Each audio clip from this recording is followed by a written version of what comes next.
We want the freedom to risk rape. That is what my generation fought for. That's a quote from academic, author, and feminist Dr. Camille Paglia. Physical intimacy is initiated when men and women share close proximity with one another, and at some point, things go south. Sexual misconduct is alleged. What happened? Okay, this episode is dedicated to an explosive or so-called hot button topic. Way too much real estate to cover in the customary 20 minutes we usually run these episodes for. So there will be 3 episodes on this very controversial topic of sexual assault. This episode, episode number 12, will focus on the woman's dynamic. The second installment will focus on the men's dynamic, and the third installment will be more of a summary, lumping everything together. So please try to hold your judgment and keep an open mind until the final analysis by the close of what will be episode 14. I have something I call the alley theory, which I based on a principle from an old martial arts instructor. I don't doubt that better theories with better names exist, but to paraphrase something he told us years ago, he basically said, yes, shit happens, but you can't get into a fight if you're not there. And the meaning I think he was going for is that the best possible scenario of getting into any kind of trouble is to not be in a situation where you have to use your training with respect to self-defense.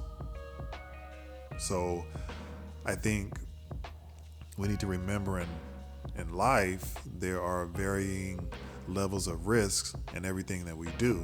And with controversial issues like sex, as adults, we have the choice of not risking our reputation, bodily harm, disease, with, of course, our participation.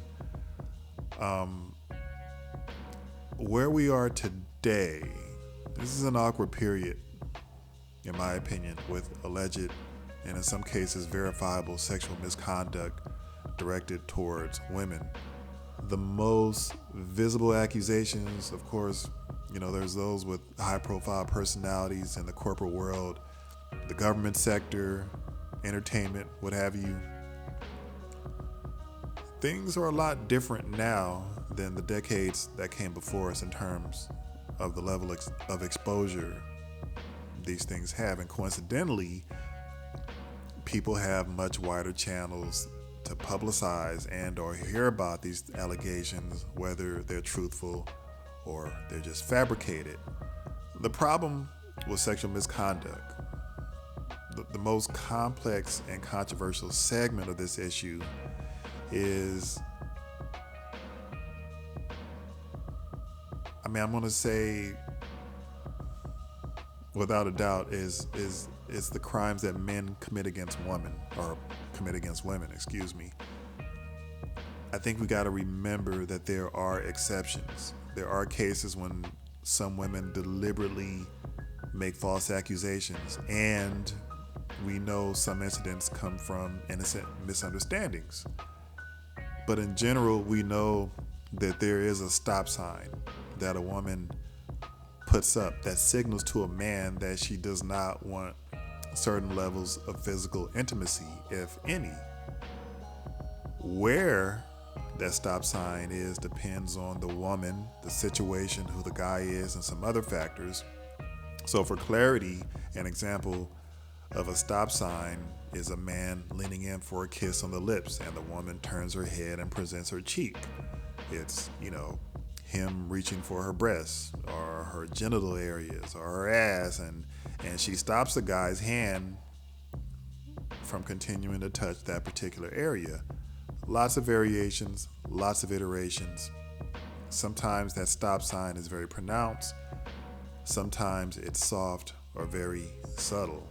Now, a guy deliberately running through a stop sign that he clearly sees sometimes happens for various obvious and unpleasant reasons, which are disrespect, some sense of entitlement based on money, time he, may have spent courting this woman, status, maybe an inflated sense of ego with the guy, so on and so forth.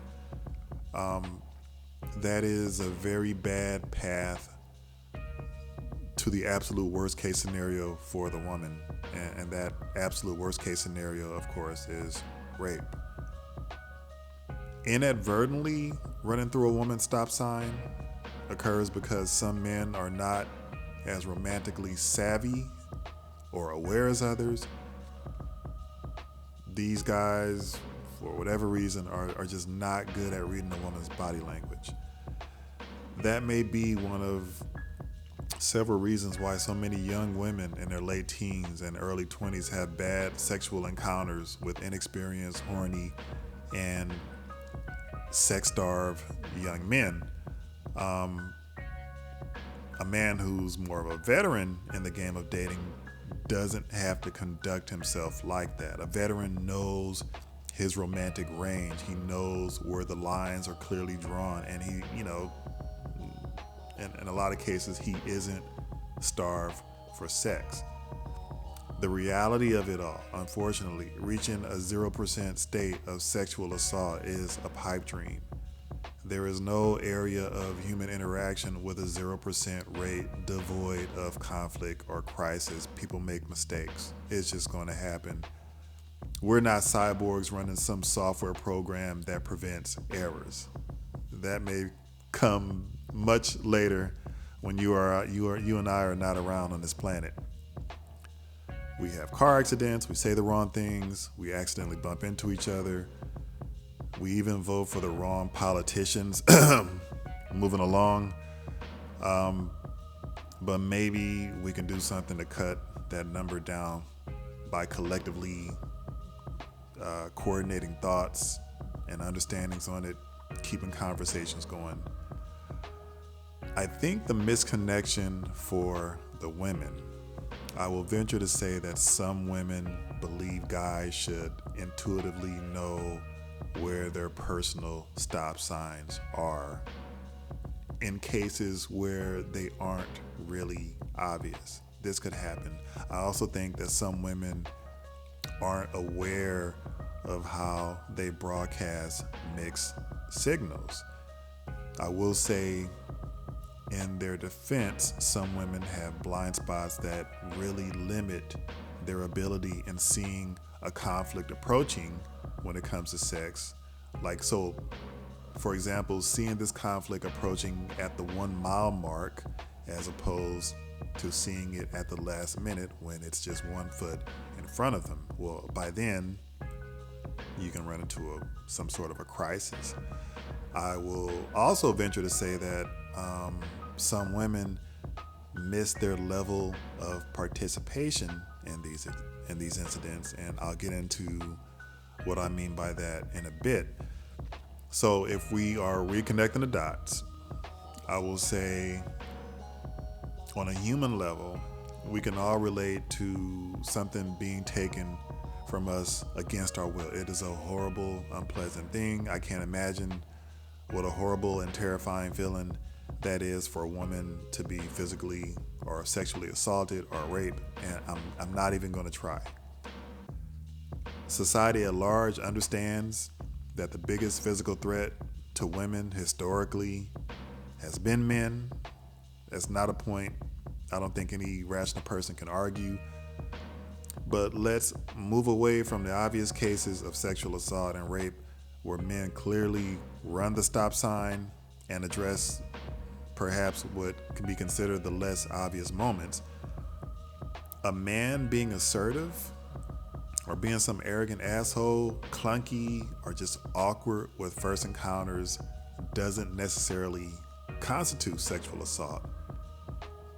A woman having buyer's remorse on a willful, or let's just say a consensual, yet bad or unpleasant sexual experience with a guy doesn't equate to sexual assault either.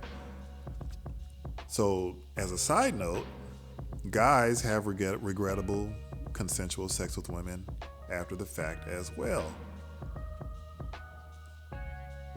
But being a guy, I can tell you that guys will make innocent mistakes in pursuing sex or a physical relationship with women at some point, because we sometimes misread you. The things women like about the so-called alpha or an aggressive man are the reasons why they will make those mistakes. People with passive personalities tend to be less adventurous at times. That could be why women are less attracted to, I'm doing the air quotes, the beta men or the beta man. The beta men aren't really exuding confidence and characteristics that make a woman look at them as a desirable and potential mate. I mean, I hear this from my female friends all the time. And in fact, I can't think of too many times where a beta male fit the description of a guy that took things too far sexually or physically with any of my female friends.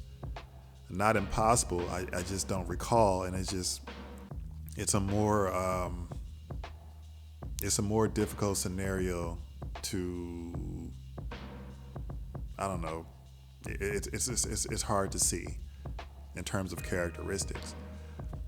But dating an alpha guy goes with the territory, much like having a sports car. You get the aesthetics and the high performance and the prestige of having a nice sports car, but you also inherit the cost of poor gas mileage, high insurance, high maintenance costs.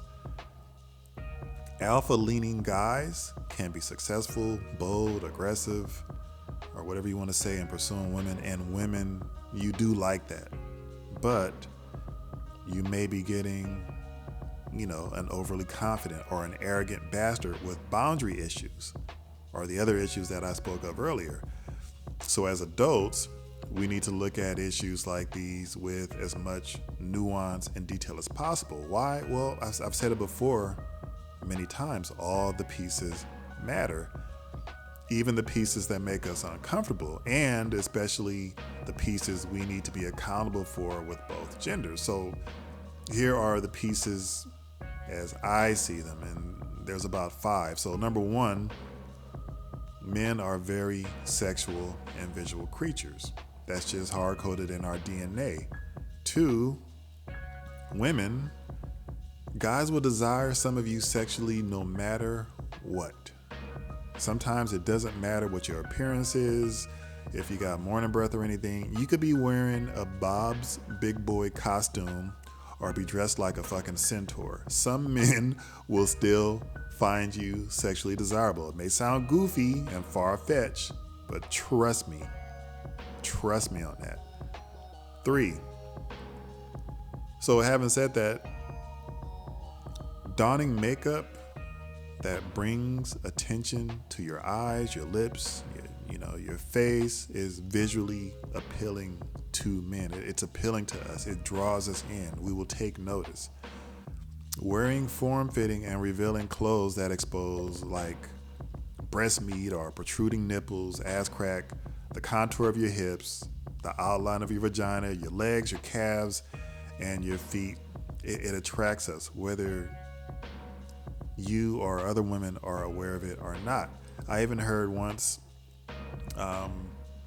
somebody, it might have been Dr. Paglia, who says women don't wear clothes for men, they wear them for other women. And I don't know if it means it's some kind of level of competition or whatever. Still doesn't matter, men see it. Number 4, putting yourself in the dating arena puts you at some quantifiable risk of a sexually unpleasant experience. So it's like the law of averages. It doesn't make it right, but you are at risk by virtue of being in the game. It's similar to driving. The moment you put yourself in a vehicle on the road, your risk of having an accident, it goes up by some statistic. Number 5, some women are innocently and unjustly victims of sexual misconduct. However, some women weaponize their sexuality to get what they want, and sometimes it backfires in different ways. Guys are sometimes aware when this is happening, and they'll play along with this little dance. The risk is that it can be interpreted as an inviting signal and some form of sexual engagement. And again, it doesn't excuse sexual misconduct. It's just a part of life. Like in a guy's mind, like I have an episode I talk about hope. A guy who is being sexually engaged by a woman who's out of his league will have or can have some level of hope that he has a chance with this woman. And that can defy what the reality is, but in his mind, there is a chance that he will score with this woman. And he may do some wild, crazy, or some inappropriate things to try to have sex with this woman. So let's talk about what I think women should be aware of. Like going back to my martial arts instructor's recommendation, again, you're less prone to be sexually assaulted if you're not in the game. So if you've had a string of bad experiences and you don't want to deal with that reality, it may be best to put dating on a shelf for a while and evaluate things. Is that extreme? Maybe, maybe not. A woman has to be conscious of how creative guys are when it comes to ushering women down a path to eventually get them in bed. That's what guys do, good guys and bad guys. It reminds me of a term I once heard called design architecture. So with design architecture, paths are created in a very particular manner to eventually lead people or a person to a very specific destination. And in this case, vis-a-vis the bedroom, a couch, hotel, secluded beach, etc. What that means for this discussion is that this design path can include various little articulations and milestones that gains favor with a woman. So like dinner, nice text messages, compliments, flowers, gifts. I mean, a lot of you have seen what falls in this category. So it really doesn't necessarily mean a guy has bad intentions, because frankly, a lot of women want that type of treatment. But we can't be naive in thinking that at least one of the two parties in a romantic setting won't attempt some kind of romantic advance, especially in a setting like someone's house or hotel. So, again, we can't be naive. So for a woman, when we're talking about the conduct, like how you should conduct yourself, be conscious that you are constantly broadcasting some type of messaging to a guy. Messaging comes through verbal cues, the sound of your voice, your appearance, body language. An example, I've been told by women in the past that who don't know me, that I send off an air that I'm angry, I'm unapproachable, don't want to be bothered, even though none of those things are generally true. It's just how I look. That's another story in itself. But since different women have said it and are still saying it to some degree, then it stands to reason that this seems to be the message women are interpreting based on what I broadcast with my facial expressions and my body language. So, given my own example of how someone can misread what I broadcast, if you're constantly drawing similar reactions to men, particularly hostile or negative ones or unpleasant situations, then maybe there's something to consider to, your clothing or your personality or your behavior as a woman. Now, you can say you should be able to wear what you want as a woman, and you should. You can say it isn't an invite to be sexually harassed, and it isn't. But you can't rationally argue with thousands of years of male biology and evolution. This is just how we are.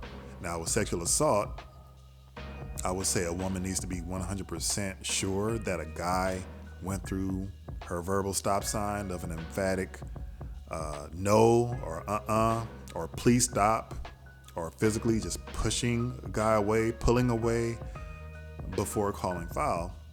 And I know this can get messy, but if you're not sure that it's clear cut sexual assault, then a man's life can be unnecessarily destroyed. And I've heard of cases as minor as the way a guy looked at the woman, or I don't know. I mean, I don't want to start guessing or deciding for a woman what should and shouldn't be sexual assault. I'm just speaking in generalities here. So for the woman, or for women, I recommend, if you want to be further away or out of reach, if you want to be out of danger, don't date until you're comfortable. It is a risk. If you want to limit the chances of things going wrong before you're ready for that, stay out of hotel rooms, stay out of each other's homes during your courtship or getting to know each other. Be careful of the wielding of power and dangling your sexuality to those that want it. Be careful of this superpower or this tool that you have.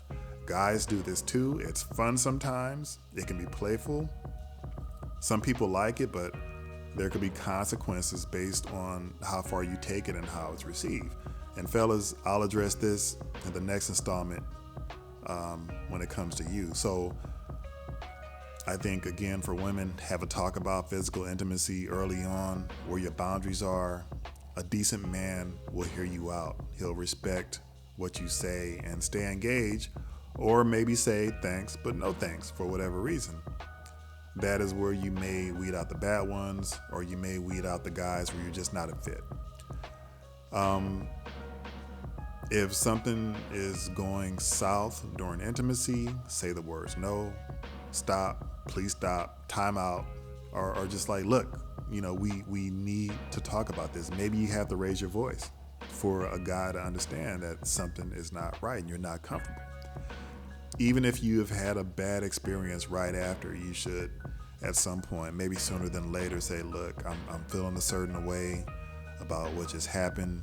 Can we talk about it? And I think women, you might be surprised by how clueless, in some cases, apologetic, or misunderstood some guys